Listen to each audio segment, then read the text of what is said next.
Friday, GM announced plans to bring corporate workers back to physical locations at least 3 days per week. After significant backlash from employees, though, today they walk back that plan.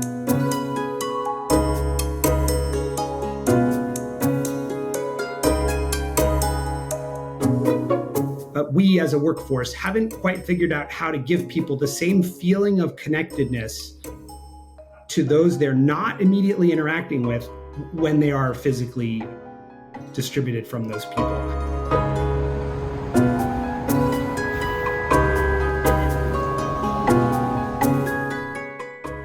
More employers are mandating that workers return to offices at least 3 days a week. Are these return to office mandates a good thing for business or not?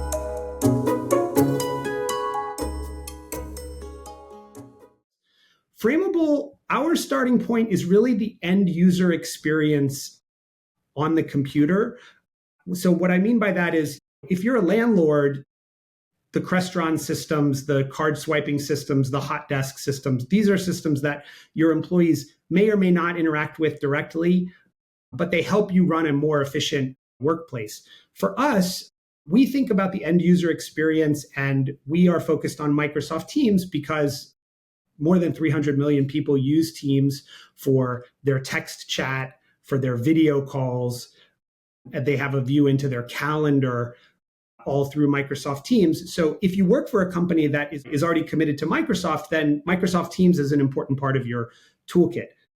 What we're doing is we are thinking about what are the parts of the user experience where there's maybe an additional amount of friction that we could try and remove, or a different way of presenting something that Microsoft hasn't offered out of the box, that's going to make it easier for people who are not physically together to overcome that distance between them, to do really amazing, beautiful work at volume, at scale, and with a high degree of velocity. So we see our place in the technology puzzle as being different from the infrastructure control systems like the ones I mentioned, but we also, in a way, see ourselves as equally indispensable going forward, because at the end of the day, the lighting has to be great in your physical offices. People need to get in and out, but when they sit down at their desk, it's really the tools that they are able to use at their desk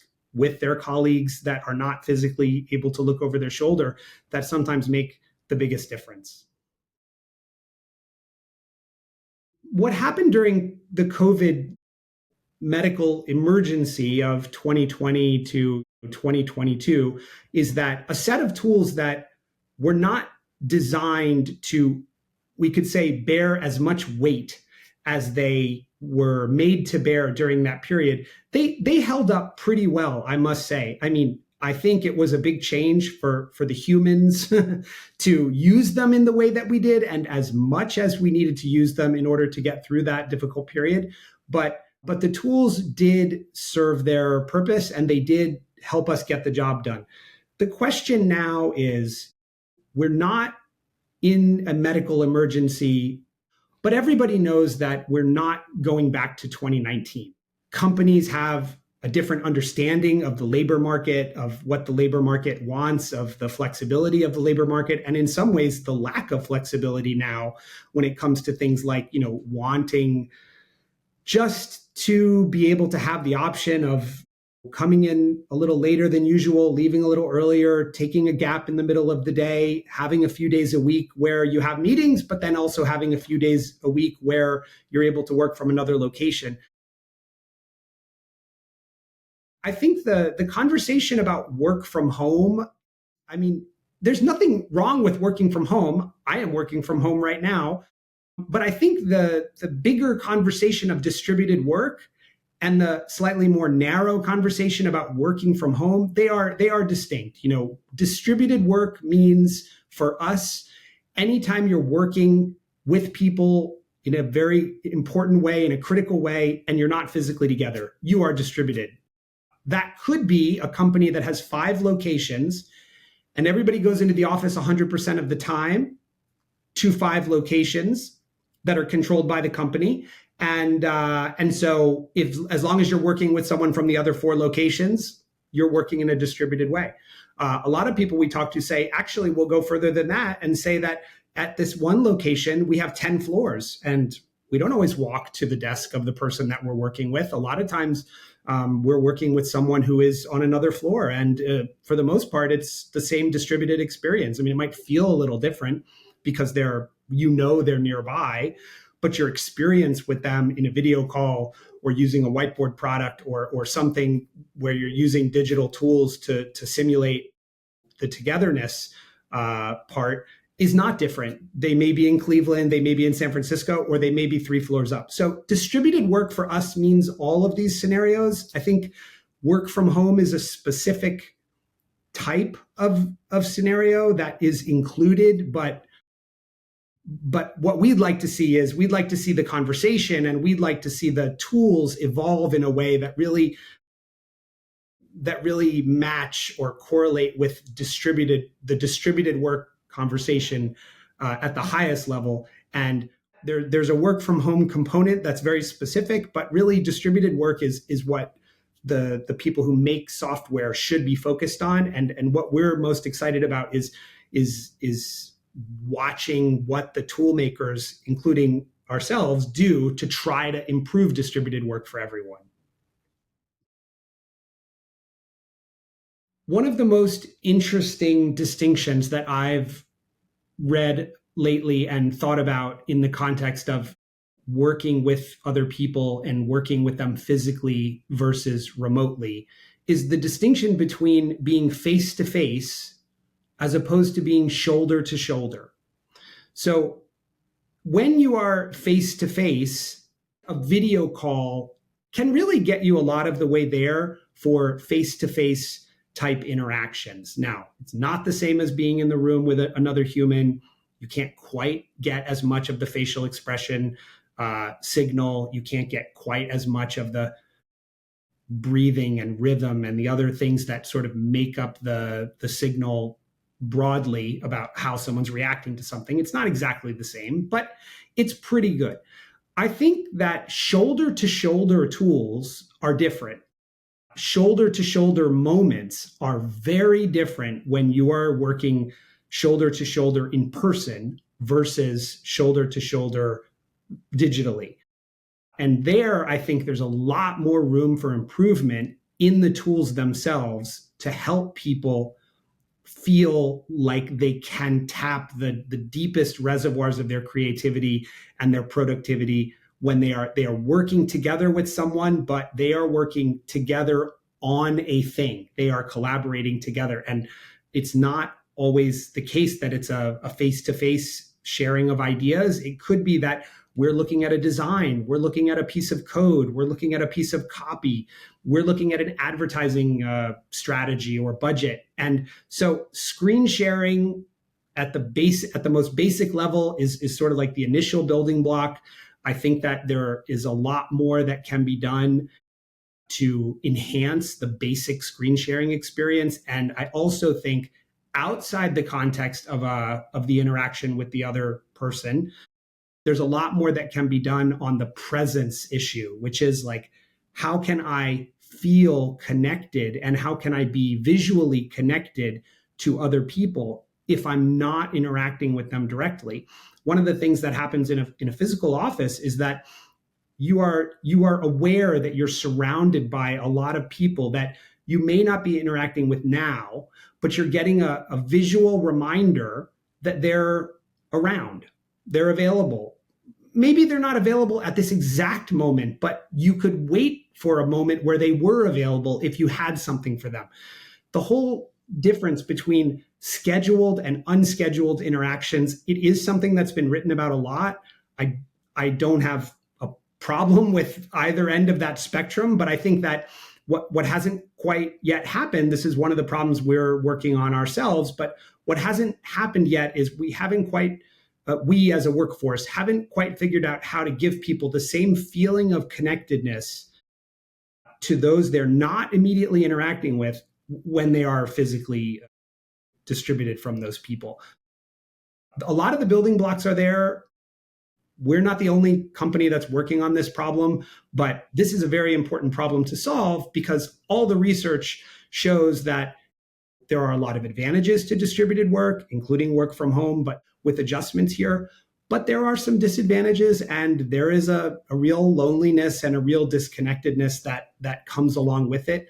And for some people, for their personalities, that's a high price to pay. So this is really a problem worth solving. How can we create either visual cues or other types of opportunities to connect with, or to be poised to connect with people without scheduling something for the calendar? And I think that's the most exciting area where we have the most work to do. The physical office is going to continue to evolve in the direction of priority on open air, priority on natural light. When we're in an office, we want the right mix of private spaces and public spaces. We want great natural light. We want great air circulation. We want some trees on a roof deck or in a park nearby. These are well understood sort of human level interests or needs that need to be met. People maybe have an understanding of how much time they want to be in an open type area and how much time they may want to have privacy. Privacy doesn't mean you're doing something in secret. It just means you want an extra layer before you can be interrupted. You close the door, not because you don't want anyone to knock, but sometimes just because you want that knock to help you transition from what you are doing to what the other person is interested in. Some people close their door and say, put a sign on the door that says, please come in. But you can see that person approaching. You can maybe hear the knock, and it helps you transition. So I think there's a better understanding now. It's not just about space efficiency.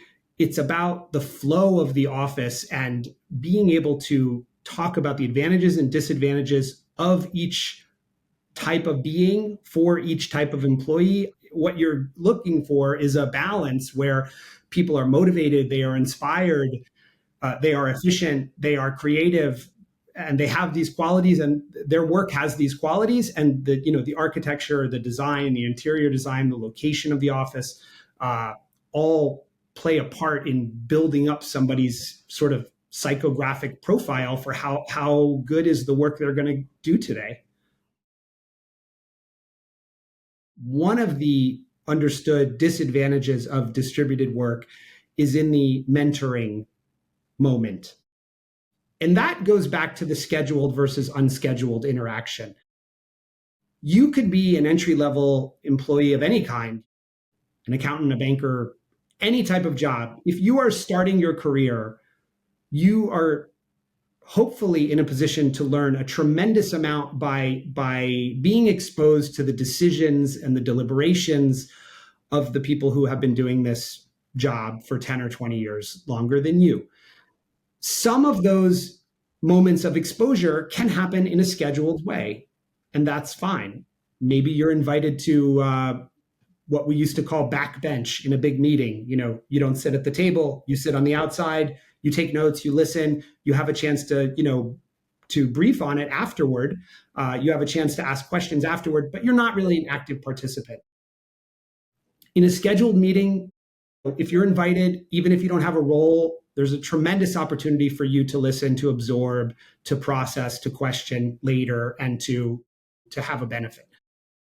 But if you're not invited, and many times you're not invited, then that puts additional pressure on moving those mentorship opportunities, like where you are hopefully going to receive and observe some of those things, into unscheduled moments. And so if you are working in a fully distributed company, or if you're working in a company like the one I described, where 2/3 of the people only come in 2 or 3 days a week, or everybody comes in every day, but there's other satellite offices, you're not together. Like, a calendar can only contain so many meetings, and it's difficult to be invited to every key moment. So I think that for mentoring young people, and for young people deciding what kind of scenario or setup they want to join out of school, I think it's important to ask yourself and to ask the company, what are the tools that help me overcome this built-in disadvantage when it comes to being distributed from the people who are potentially going to teach me the most? And I think that's a reasonable question. I don't think there's a right answer. There are many kinds of, processes and tools that can help improve this challenge, or it can help address this challenge. I think the important thing is to have it in mind as a young person, to ask the question when you're interviewing, and to just try to understand, like, how does mentorship work at this company? I'm in my early 20s. I'm here to learn. I'm here to do the work that you're asking me to do, but I'm also here to learn how to be excellent at something. And I know that part of that learning is going to come from doing the tasks and getting the feedback on the tasks. And part of that is going to come from these unscheduled moments, possibly opportunities, and just generally just being observant. How can I be observant when the senior partners are only coming into the office one day a week? I think asking that question and just listening, and if it's a thoughtful response and it adds up to you, that is important. And if it isn't a thoughtful response and it doesn't quite add up, then it's something to think about when it comes to mentorship. The value of the senior people coming into the office is that they create this, these opportunities for mentorship. They create possibly some loyalty, and they are really, echoing or recreating the apprentice part of the employer-employee relationship. And that's very important. And it adds long-term value to our company. It adds long-term value because it makes it less likely that people leave. It makes it more likely that we can hire better people. They don't, the best people don't necessarily want to change jobs every 1 or 2 years. They want to build something, and they want to have people that they can come to with difficult problems, and that they want to build trust and things like that. So the longer you have a narrow view, the easier it is to make bad resource decisions. I think when it comes to the office and the value of the office, people are understanding that there might be a short-term play to dramatically cut office space if your lease lines up with it, but that there are other costs. There are costs associated with that disconnectedness between the young people who are expected to come in all the time, or when they do come in. We hear this all the time. People say, I go in 3 days a week, and I'm really grateful that my company allows the flexibility in my schedule so that I can choose. I really appreciate that. The thing I don't appreciate is that on the days that I go in, I'm still on video calls with people who are not there, or I'm still on video calls with people who are there because they're on another floor. So the research, like especially the economists that study the labor market and study remote work specifically, people like Nick Bloom at Stanford, their findings are clear that if you want to embrace a remote or hybrid construct, that it's organized hybrid that has the biggest benefit. Meaning, if you want to give people the opportunity to work remotely 2 days a week, it should be specific. You are coming in on these days because these are the days we're trying to optimize and maximize our access to the benefits of being in person. So we don't want people to come in and then feel like, what's the point? So again, these are all just very deliberate decisions that need to be made on the part of the management. And so if you hear people talking about everybody has to come back to the office because that's how it works, I think what we should hear is that that's what they're familiar with. That's what they did for most of their career. And that it's not mean-spirited or anything like that. It's really just what's familiar to them. And also, frankly, it's realistic because some of the tooling has not yet presented them with this really compelling alternative. So that's the part that I think deserves the attention here. Let's evolve the tooling. Let's evolve the tools that you're already using and make them better so that there's a smaller delta between what your employees can experience and contribute when they are remote versus when they're in the office. And then I think it really can be like a win-win-win.